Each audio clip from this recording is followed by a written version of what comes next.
السلام عليكم، كل سنة وانتم طيبين.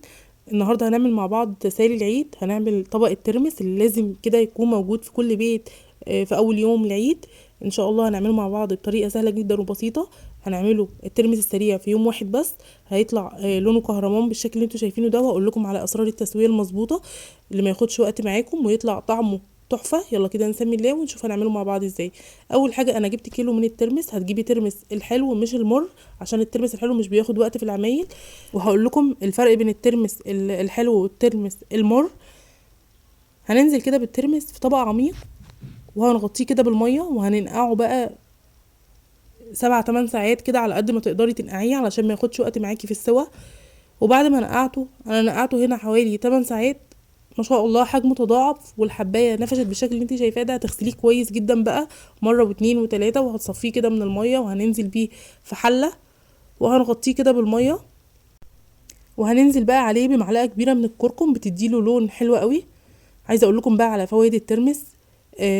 فوائده حلوه قوي. الترمس بروتين نباتي، يعني لو خدتي 100 جرام من الترمس كانك اكلتي بالطين. وهنرفعه بقى كده على النار من حوالي ساعه الا ربع كده لساعه على نار متوسطه لحد كده ما يستوي. هتضغطي كده على الحبايه بايديكي، اول ما تلاقيها استوت يبقى كده الترمس بتاعنا تمام. وكده انا رفعته من على النار، شايفين لونه بقى تحفه.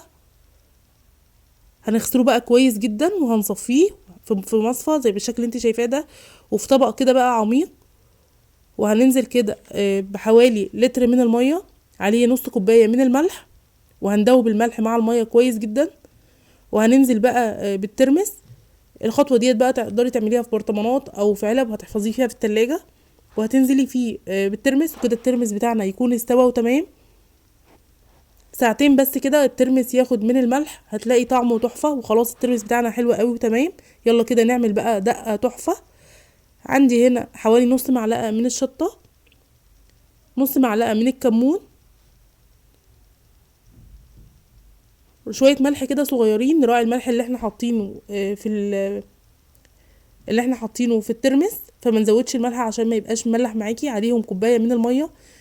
وهننزل بقى بالترمس في الدقه ديت. خطيره يا جماعه، بتاخد الترمس لطعم تاني خالص، بتخليه تحفه ما شاء الله. وعصير بقى كده ليمون، واحلى طبق ترمس هتعملوه في اول يوم العيد. يلا بقى لو لسه ما عملتيهوش قومي حالا نعمليه. ولو مش عايزه تعملي الدقه، رشه من الشطه كده، واحلى طبق ترمس هتعملوه. كل سنه وانتم طيبين. لو الفيديو عجبكم ما تنسوش تضغطوا لايك، واستنوني فيديوهات تانية كتيره. والسلام عليكم ورحمه الله وبركاته.